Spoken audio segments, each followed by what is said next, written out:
Okay. Ngo mumeze mutayiko.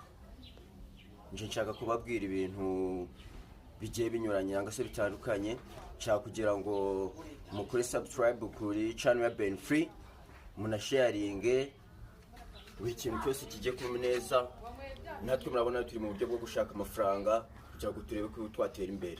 Okay, so nshaka kugira ngo rero Ben Free tumushire hejuru, azamuka ateye imbere nk'abantu bose, kuko urabizi ntabwo udakundira bishaka.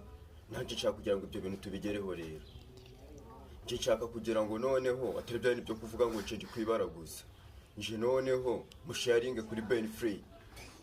Nje ni ibintu nje mbabwiye, nje mbigambye ndi kugira ngo Ben Free atere imbere. Subscribe muyijeho, asharinge atere imbere, azamuke, natwe tumuzamure nk'abantu babafana be. Ben Free, respect.